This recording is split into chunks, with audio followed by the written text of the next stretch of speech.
ओम शांति। 1 जुलाई 2026 की प्रातः मुरली। मीठे बच्चे, सारी दुनिया को शांति देना एक बाप का ही काम है। इसलिए कहते हैं हे शांति देवा, तो प्राइज़ भी बाप को मिलनी चाहिए। प्रश्न है आज का, कौन से बच्चे बाप को पूरा फॉलो कर सकते हैं? उत्तर है, जो बाप के समान पावन बनते हैं वही पूरा फॉलो कर सकते हैं। दूसरा पॉइंट, जो पक्के आशिक बने वही मुझ मासूक को फॉलो कर सके। ऐसे आशिकों को ही मैं साथ ले जाता हूँ। इसलिए शास्त्रों में दिखाते हैं, गौ का पूँछ पकड़ने से पार हो जाएंगे। अब यहाँ गौ की या पूँछ की तो बात ही नहीं है। गीत है, तू प्यार का सागर है। ओम शांति। बाप दादा दोनों हैं ना। अब यह तो बच्चे जानते हैं कि आत्माओं का बाप शिव बाबा है। यह भी तुम जानते हो कि मैं पतित पावन हूँ, मैं निराकार हूँ। तुम भी निराकार हो, शांत स्वरूप हो। निराकार बाप भी शांत स्वरूप है, आत्मा भी शांत स्वरूप है। आत्मा का स्वधर्म है ही शांति। तुम्हारा निवास स्थान है शांति धाम। जब यज्ञ आदि रचते हैं तो कहते हैं शांति देवा, क्योंकि शांति का सागर तो वह परमात्मा है। सारी दुनिया को शांति देने वाला वह बाप है। ऐसे बहुत हैं जिसको शांति के पीछे प्राइज़ मिलती है। कभी किसी को प्राइज़ मिलती है तो कहेंगे यह शांति स्थापन करने के निमित्त बने हुए हैं। इसमें बड़ों के नाम लेते हैं। अब शांति तो चाहिए सारी दुनिया में, नहीं तो अशांत में रहने वाले औरों को भी अशांत करेंगे। यह है ही रावण राज्य। रावण दुश्मन है ना, राम को दुश्मन नहीं कहेंगे। राम की कभी एफिजी नहीं जलाएंगे, न त्रेता वाले राम की, न परमपिता परमात्मा की। रामराज तो सब चाहते हैं, परंतु रामराज किसको कहा जाता है यह भी कोई नहीं जानते। सिर्फ कहते हैं नई दुनिया हो, नई दिल्ली में रामराज हो। नई दिल्ली कहते हैं, नाम तो बहुत रखे जाते हैं। दिल्ली सबकी कैपिटल रहती है, दिल्ली ही परिस्थान था। राधे कृष्ण को भी वहाँ ही दिखाते हैं। यह दोनों ही मुख्य प्रिंस और प्रिंसेस है। सिर्फ दोनों नहीं हैं, जरूर और भी होंगे। 8 रजाई तो गाई जाती है, बुद्धि से काम लेना है। सतयुग में जरूर रजाई और भी होगी। यहाँ भी देखो कितनी रजाई है, वृद्धि होते होते ढेर हो जाते हैं। फलाने गांव का महाराजा। छोटे छोटे गांव भी बहुत है ना। सतयुग में इतने थोड़ी थे, वहाँ तो लक्ष्मी नारायण का ही नाम वाला है। 2500 वर्ष उन्हों का राज्य चला है। मनुष्य कहते हैं लाखों वर्ष हुए। विचार की बात है। यह है आत्माओं के लिए भोजन। बाप यह रूहानी भोजन देते हैं तुम्हारी बुद्धि को, आत्मा को। अब तुम्हारी बुद्धि का ताला खुला है। ऋषि मुनि आदि सब कहते थे हम रचता और रचना को नहीं जानते हैं। अब तुम बच्चे ऐसे नहीं कहेंगे। तुम तो रचता और रचना के आदि मध्य अंत को जानते हो। तुम अपने 84 के चक्र को जान गए हो। आदि में तुम देवी देवता थे, फिर मध्य में रावण की प्रविष्टा होने से विकारी बन गए हैं। अब है अंत। तुम जानते हो अभी पुरानी दुनिया का विनाश हो, फिर आदि होगी। आदि में होगा राम राज्य, मध्य से रावण राज्य शुरू होता है। अब रावण राज्य पूरा हो, फिर राम राज्य शुरू होगा। नर से नारायण बनना है ना। यह है सत्यनारायण की कथा। तुम जानते हो सर्वशास्त्रमय शिरोमणि श्रीमत गीता है। श्रीमत मिलती है श्रेष्ठ बनने के लिए। श्री कहते हैं श्रेष्ठ को। बच्चे जानते हैं एक गीता शास्त्र है जिसे देवी देवता धर्म का शास्त्र कहा जाता है। जिससे देवता धर्म की स्थापना होती है संगम पर। सतयुग में तो कोई पतित होते नहीं जो पावन बनाए। अब तुमको बाप समझाते हैं, गीता को पतित पावनी कह नहीं सकते। गीता द्वारा पावन नहीं बन सकते हैं। गीता के भगवान को पतित पावन कहते हैं। यह अच्छी रीति याद करो। गीता है आदि सनातन देवी देवता धर्म का शास्त्र। गीता के समय ही महाभारत लड़ाई भी लगी थी। जिससे अनेक धर्म विनाश हुए और एक धर्म की स्थापना हुई। गीता के लिए कहते हैं देवी देवता धर्म का शास्त्र, ब्राह्मणों का शास्त्र नहीं कहते हैं। ब्राह्मणों का नाम गीता में है नहीं। परमपिता परमात्मा ही आकर ब्रह्मा द्वारा इन सभी वेदों शास्त्रों आदि का सार बताते हैं। अब तुम समझते हो, सतयुग में तो ब्राह्मण होते नहीं, वहाँ है लक्ष्मी नारायण देवताएं, ब्रह्मा के बाद है विष्णु। चित्रों में भी दिखाया है ब्रह्मा द्वारा स्थापना विष्णु की। ब्रह्मा और विष्णु इकट्ठे तो नहीं होंगे, ब्रह्मा द्वारा देवी देवता धर्म की स्थापना होगी। यह डिटेल में समझने की बातें हैं। अभी तुम बच्चे शिव बाबा से स्वर्ग का वर्षा लेते हो, हकदार ठहरे ना। मुख्य धर्म शास्त्र है 4। श्रीमद् भगवत गीता है नंबर 1 शास्त्र, जिससे नंबर 1 धर्म की स्थापना होती है। फिर होते हैं इस्लामी, बौद्धि, एक गीता ही है जिसमें श्रीमद् भगवत गीता लिखा हुआ है और कोई शास्त्र में श्रीमद् नहीं है। श्रीमद् इस्लामी व श्रीमद् बौद्धि शास्त्र नहीं कहा गाया जाता। श्रीमद् भगवत गीता है ही एक। उससे कौन सा धर्म स्थापन किया? आदि सनातन देवी देवता धर्म की स्थापना हुई और स्थापना होती है अंत में। यह समझने की बातें हैं। अभी बाबा हमको टीचर के रूप में पढ़ाते हैं, यह बुद्धि में रहना चाहिए। बाबा हमारा बाप है और टीचर भी है। बाबा पढ़ाई से स्वर्ग की सद्गति करते हैं, तो सद्गुरु भी ठहरा। बाप को सभी याद करते हैं। अब गीता में श्री कृष्ण का नाम डाल दिया है, वह तो ज्ञान का सागर है नहीं। उनको ज्ञान के सागर बाप ने ऐसा बनाया है, तो वह टीचर भी है। यहाँ तुम नई बातें सुनते हो, शास्त्र आदि तो बहुत पढ़ते सुनते आए, अब तुम बाप द्वारा डायरेक्ट सुनते हो। आगे सब शरीरधारी मनुष्यों द्वारा सुना था।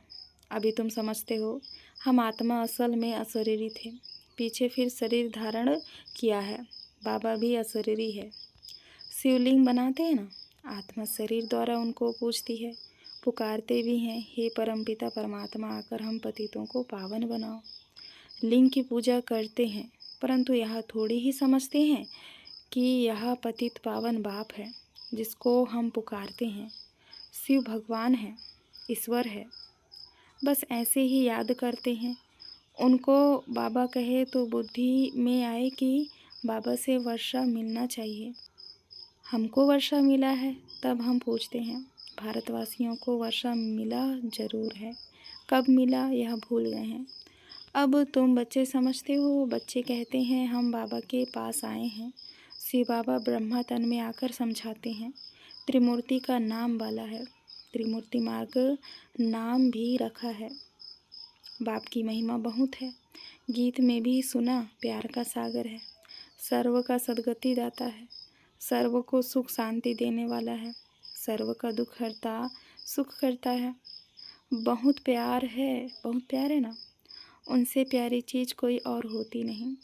जो बाप स्वर्ग का मालिक बनाए वह जरूर प्यारा होगा ना। वह है बेहद का बाप। कहते हैं बच्चों, मेरे से स्वर्ग की बादशाही मिलती है ना। तुम आत्माएं भाई भाई हो। अभी बाप द्वारा सुन रहे हो। सभी आत्माएं बाप को याद करती हैं, बाबा हमको आकर पावन बनाओ। अब आत्मा कहती है बाबा आया हुआ है पावन बनाने।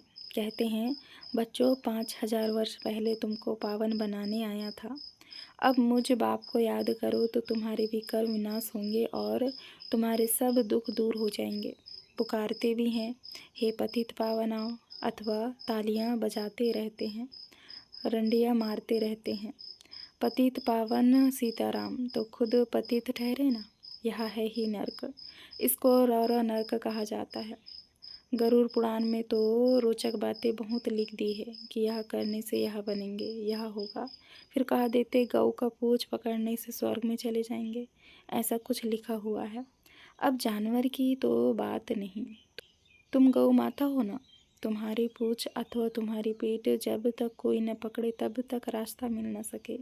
पूंछ तो है नहीं, कहते भी हैं तुम्हारी पूंछ पकड़कर तर जाएंगे। अब यहाँ पूंछ तो पकड़ना नहीं है, परंतु फॉलो करना है। सन्यासियों के फॉलोवर्स तो बहुत हैं, परंतु फॉलो करना अर्थात पवित्र बनना, तुम तो सच्चे सच्चे फॉलोवर्स हो। शिव बाबा कहते हैं, मैं आया हूँ तुम सबको वापस ले जाने। तुम मुझे याद करो तो तुम्हारे पाप भस्म हो जाएंगे। पावन बनने बगैर फॉलो कर नहीं सकेंगे। शिव बाबा को पूरा फॉलो करना है। तुम यहाँ बैठे हो फॉलो करने के लिए। भक्ति मार्ग में भी मुझे याद करते आए हो। तुम जानते हो आत्माएं आशिक हैं परमात्मा मासूक के।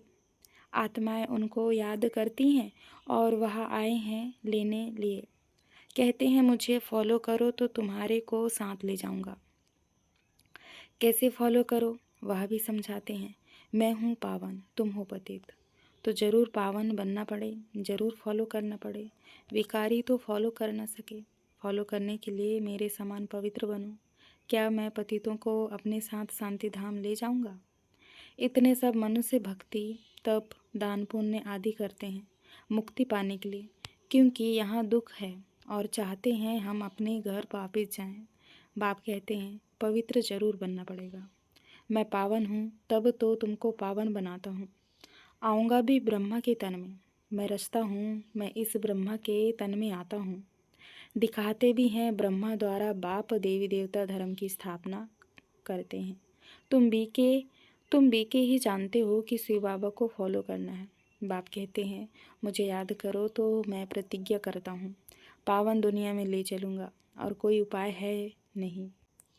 कहते हैं पतित पावन, या तो दृष्टि ऊपर जाती है या तो पानी की तरफ देखते हैं। गंगा तो पतित पावनी है नहीं, यह तो सागर से निकली हुई नदियाँ हैं। अब पूछ तो तुम्हारा पकड़ना चाहिए। बाप कहते हैं तुमको पावन बनना है, मेरे को फॉलो करना है, तब ही साथ चल सकेंगे।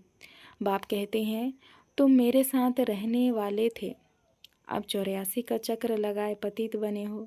अब फिर मेरे को याद करो तो पावन बनेंगे। सन्यासी भी गृहस्थी को कहते हैं फॉलो करना है तो घर बार छोड़ो। बाप कहते हैं मैं परमधाम में रहता हूँ, तुम भी चलेंगे या यहाँ ही विषय सागर में रहना अच्छा लगता है? तुम तो पुकारते आए हो हे पतित पावन आओ। अब बाप आए हैं साथ ले जाते हैं।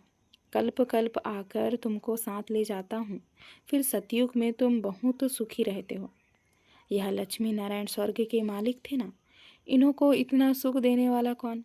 Heavenly godfather. बाप याद दिलाते हैं तुम हमारी जयंती मनाते हो। परमपिता परमात्मा की जयंती सभी भारतवासी मनाते हैं। हमारा यह बर्थ प्लेस है, क्रिश्चियन थोड़ी ही मनाएंगे, वह तो क्राइस्ट को मानेंगे। शिव जयंती भारतवासी मानते हैं। यह सर्व के पतित पावन बाप का बर्थ प्लेस है।